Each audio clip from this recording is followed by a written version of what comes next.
Let's call the case. People versus Kamara Reed. Ashley Lonnie for the people.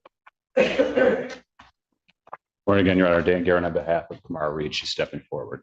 Go ahead. Your Honor, Ms. Reed is here, I believe, for a pretrial and a bond violation. In however order Your Honor would like to proceed, she will be admitting to the bond violation and then ultimately pleading guilty as charged. So however Your Honor would like to approach that.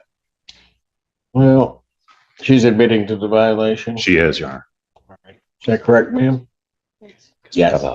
Yes. Yep. Thank you. All right. All right. And what are we doing on the case? She's pleading as charged, Your Honor. She's pleading. Yes. guilty as charged. May I have her sworn?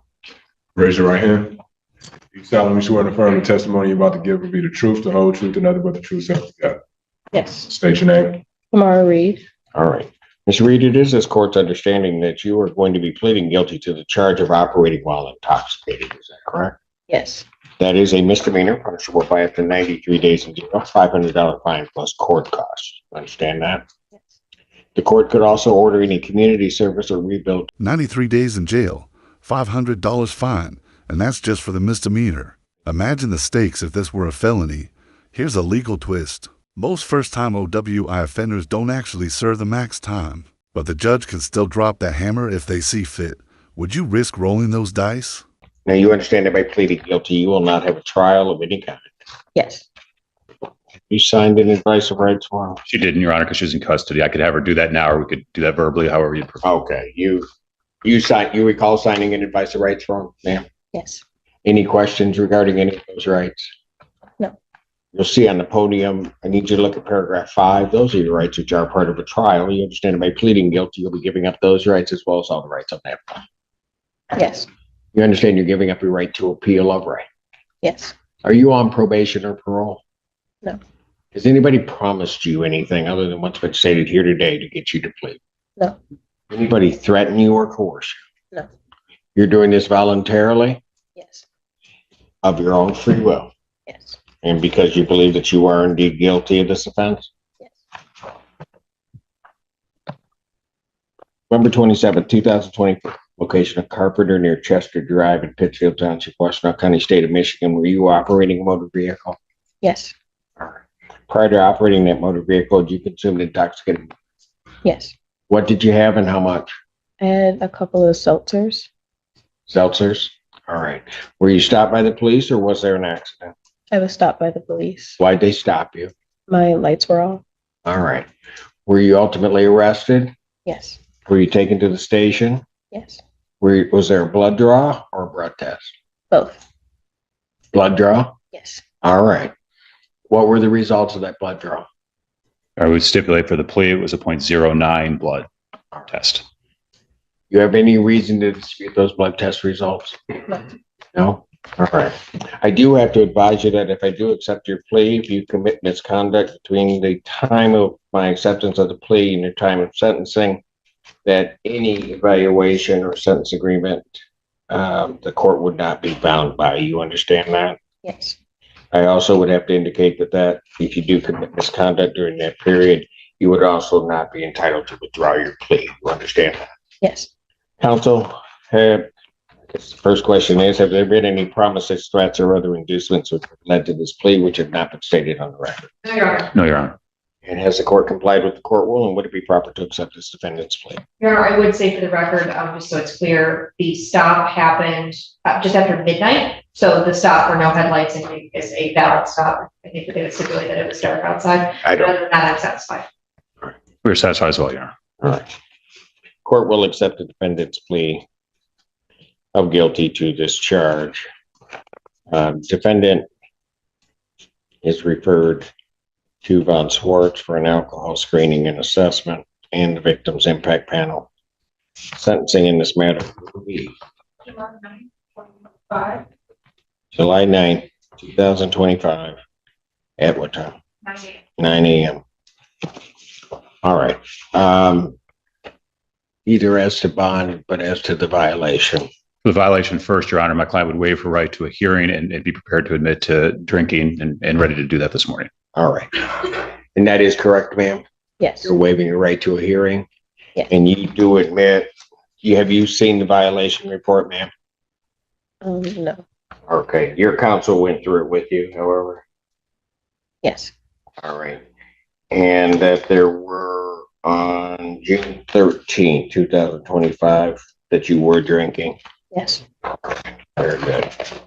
Court will accept that admission.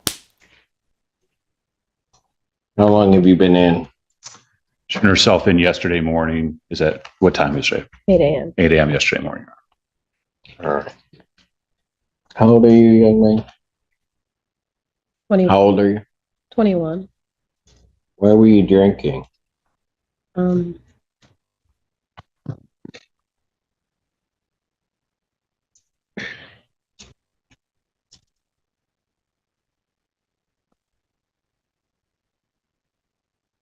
um, sorry. My dad passed away a couple Pardon? years ago. My dad passed away a couple years ago, and I'm not handling it probably in the best way.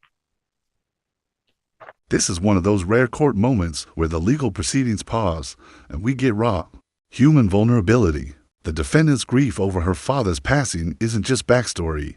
It's a lens into why. Addiction and the justice system are so intertwined. Do you think the judge is about to show mercy or keep it strictly by the book? Let me ask you this. Was that where your drinking started, or? Yes. Hey, let me ask you this. I'm not going to hold it against you. Were you drinking a lot? Yes. Looking back on it, when you were drinking a lot, what do you think would happen for you?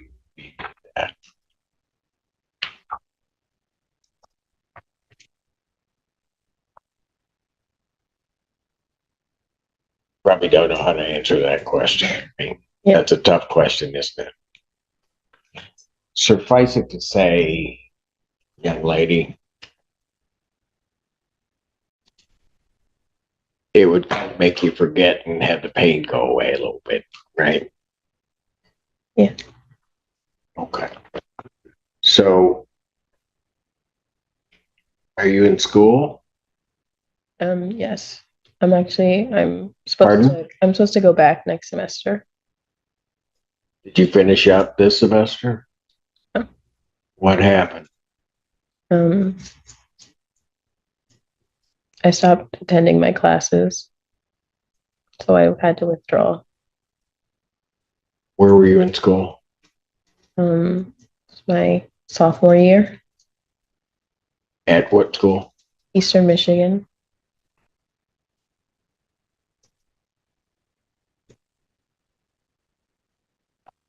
So when your dad passed away, had you already enrolled in school? Yes.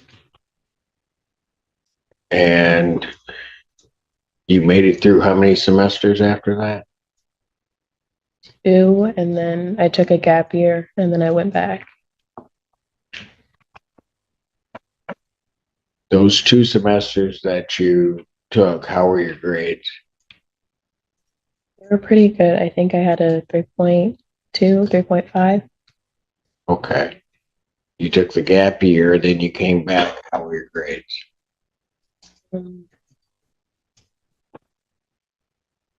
Okay, I think I had like a 2 point. Pardon? I think I had a 2.8 when I came back.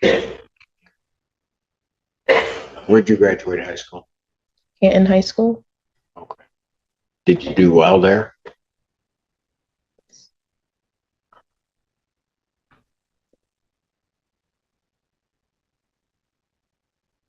You got siblings?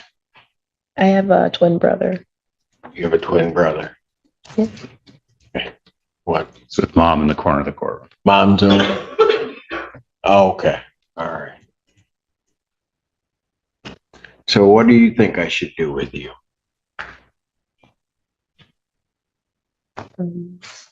Well, before you answer that, let me ask you this. As you were going along struggling, trying to deal with your father's passing and things, did you let your mom know? A little, but Pardon? a little, but not as serious as it had gotten, I don't think. What about your brother? I think he noticed. You think he noticed? Yeah. Probably because he's your brother and also a twin, he probably did, probably felt it.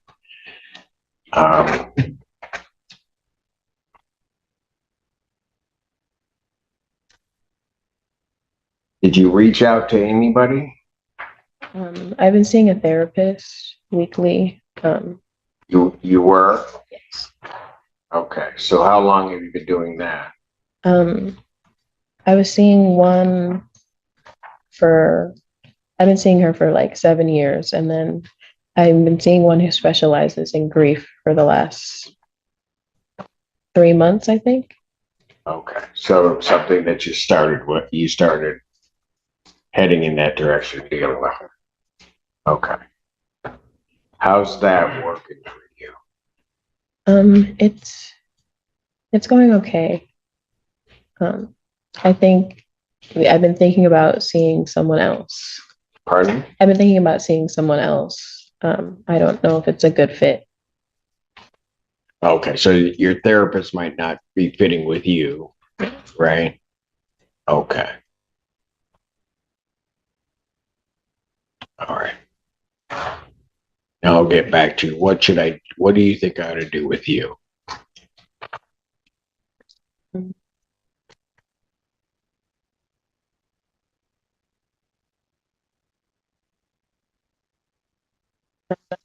Sure, I guess whatever punishment fits.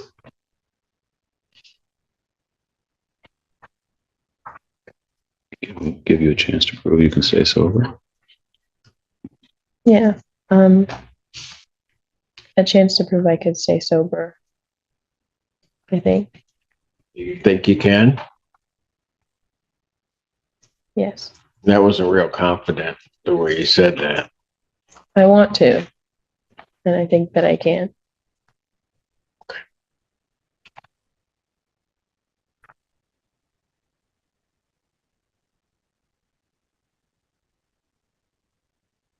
Young lady, why do you think I asked you all of those questions?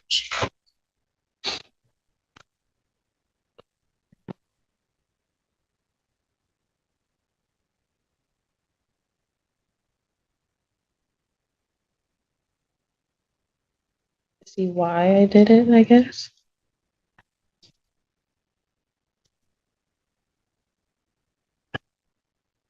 Yeah, maybe.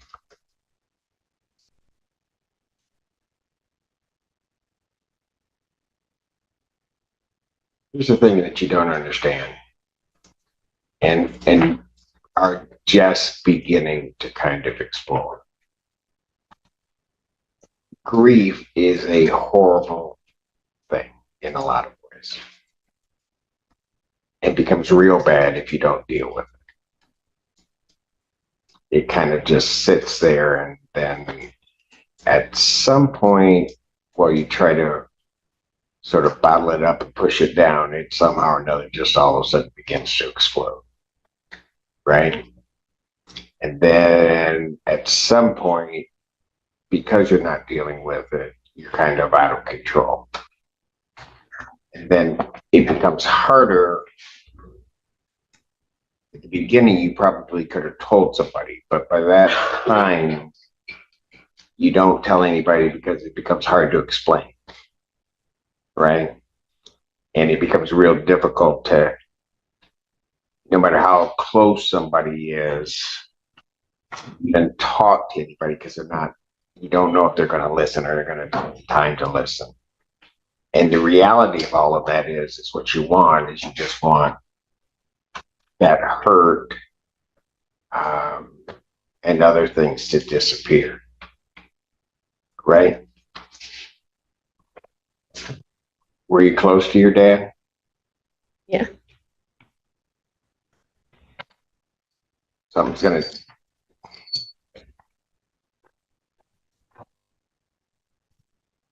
I'm going to guess, but I know I'm right because I'm always right. But I'm going to guess that you were daddy's. All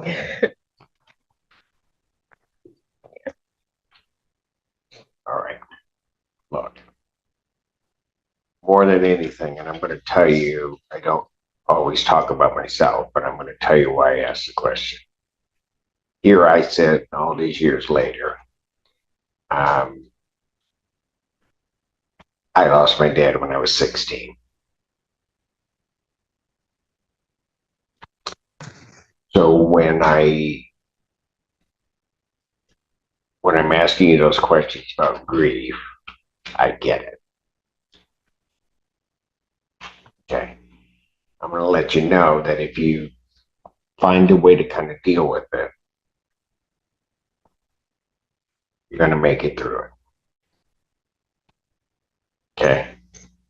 I didn't know your dad, but I can almost bet that he'd want you to make it through. He wouldn't want you trying to do this, trying to deal with all of this on your own. Okay. So in the interim, how am I going to keep you sober?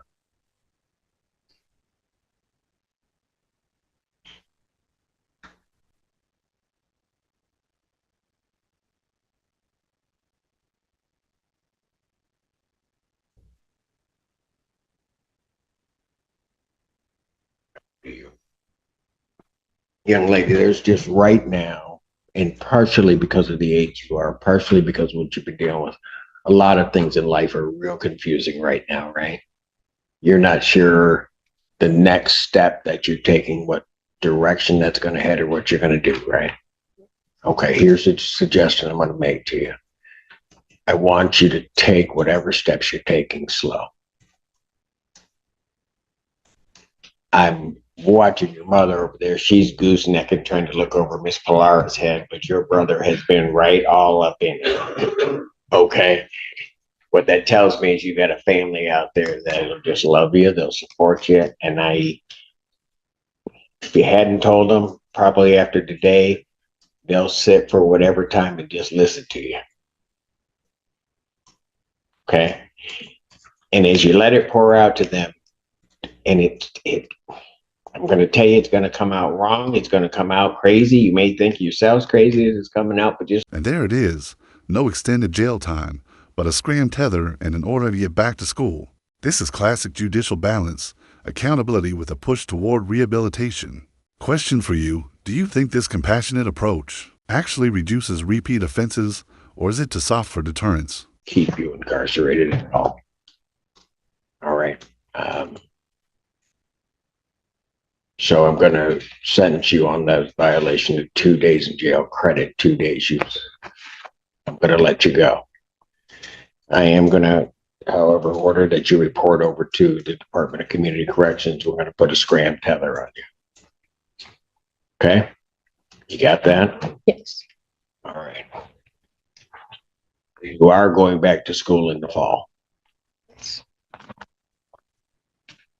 That might have sounded like a question. It wasn't. Okay. And that you can take that as an order. You're going to go back. You're going to just sort of walk that journey through life and do that. Okay. You hear me? Yes. And I'll sign that scram order and we'll get you over there. All right, young lady. Thank you. Thank you, Your Honor. Well, you're welcome. And most importantly, sometimes what you just have to do, you just have to be kind to yourself. Okay? Okay. Got it? Yes. Thank you. All right. Take care. Thank you, Your Honor. Thank you. You. Mom, guys, take care of yourselves. I don't know if you heard that, but she's getting out today. You're welcome.